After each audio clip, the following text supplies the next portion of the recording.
बरपा है social media पे और दो ग्रुप्स बन चुके हैं इस कौम के। दोनों कादियानियों से नफरत करते हैं, लेकिन एक ग्रुप इमरान खान के इस फैसले को खराज तहसीन पेश कर रहा है और एक उसके ख़िलाफ़ है।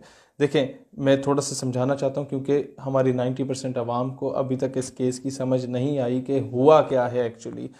कादियानी 1974 7 सितंबर को they were declared as a non Muslim minority, जिसमें एक बड़ा पॉजिटिव रोल शाह अहमद नूरानी रहमतुल्लाह अलैह, मुफ्ती महमूद और काजी हुसैन अहमद और पूरी तमाम मकातिब फ़िक्र ने प्ले किया था, मौलाना न्याजी साहब रहमतुल्लाह अलैह, ख्वाजा कमरुद्दीन सियालवी रहमतुल्लाह अलैह।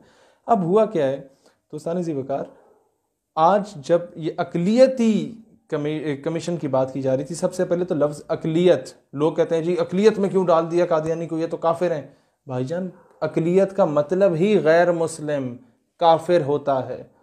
यानी कि कादियानियों को आज जो प्रैक्टिकली कहा गया है कि जनाब एक कमीशन बनाया गया है जिसमें अक़लियती अमूर पे फैसले होंगे, जिसमें हिंदू होंगे, यहूदी होंगे, सिख होंगे, ईसाई होंगे, वहीं पर कादियानी भी होंगे। समझ रहे हैं? यानी एक कमेटी मुसलमानों की है, एक कमेटी काफिरों की है। जहां पर यहूदी बैठेगा, हिंदू बैठेगा, उसी सफ में कादियानी बैठेगा, मुसलमानों की सफ में नहीं बैठेगा, क्योंकि ये खुद को मुसलमान कहते थे। हमारा आइन और इस्लाम की रूह से तो ये काफिर हैं, लेकिन ये खुद को जो कहते थे वो एक इन पे थप्पड़ पड़ गया, नंबर 1।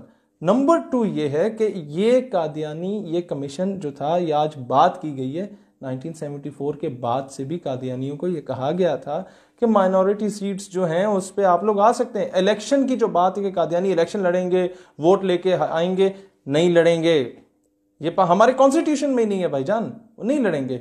अच्छा, इसमें परेशान होने की जरूरत नहीं। नंबर 2, अक़लियती कोटे में क्या उन्हें एमएनए और एमपीए की सीट मिलेगी या नहीं मिलेगी, ये अभी नहीं, 1974 से भी यही आइन था कि अक़लियती कोटे में तमाम अक़लियतें, सारे काफिर आ सकते थे, चाहे वो हिंदू हो, कादियानी हो या कोई भी हो।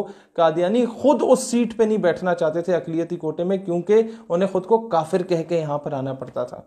अब क्योंकि इस गवर्नमेंट ने वजाहत कर दी है कि अक़लियती कोटे में आ गए हैं, लिहाजा अगर अब देखें दोनों तरफ कादियानियों को ही शिकस्त हो रही है। नंबर 1, अगर कादियानी अक़लियती कोटे में आके एमएनए बनते हैं तो यानी कि वो एमएनए तो बन गए, लेकिन खुद को काफिर नॉन मुस्लिम माइनॉरिटी डिक्लेयर करके बने, जिस तरीके से हिंदू बैठे हुए हमारी असम्बली में और ईसाई बैठे हुए, समझ गए।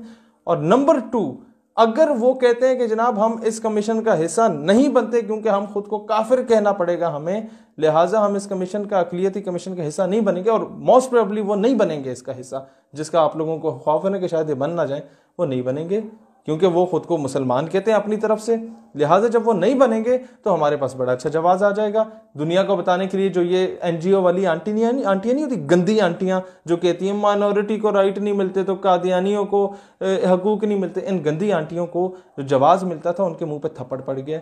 उन गंदी आंटियों को यह पैगाम मिला है कि गंदी आंटियां, कादियानियों को तो हमने राइट दिया कि आप आ जाएं इसमें, अपने कमीशन में बैठें।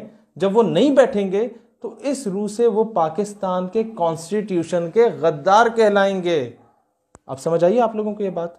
फिर भी मेरा और मुतालबा है हुकूमत पाकिस्तान से कि ये स्टेप आपका अच्छा है, लेकिन हमारे कलीदी ओहदों से, हमारी फोर्सेस से, हमारे जुडिशरी से, हमारे टीचिंग फैकल्टी से, हमारे ब्यूरोक्रेसी से, हमारे बाकी महकमों में चेक किया जाए कि अगर किसी भी कलीदी ओहदे पे कादियानी बैठे हैं, क्योंकि ये मुल्क के आइन के दुश्मन हैं, इस्लाम के दुश्मन हैं, इनको उन ओहदों से बर्खास्त किया जाए। और आईडी कार्ड पे मज़हब शो होना चाहिए कि यह मुसलमान है या कादियानी है या हिंदू है या क्या है।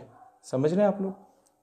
अल्लाह दीन इस्लाम और वतन अज़ीज़ पाकिस्तान का हामी नासिर। लिहाजा पाकिस्तानियों घबराने की इस मामले में ज़रूरत नहीं है। अगर कोई उल्टा सीधा काम हुआ तो सबसे पहले मैं आपके साथ सड़कों पे आऊँगा, जिस तरह माजी में आता रहा। ख़त्म नबूवत पे कोई समझौता नहीं।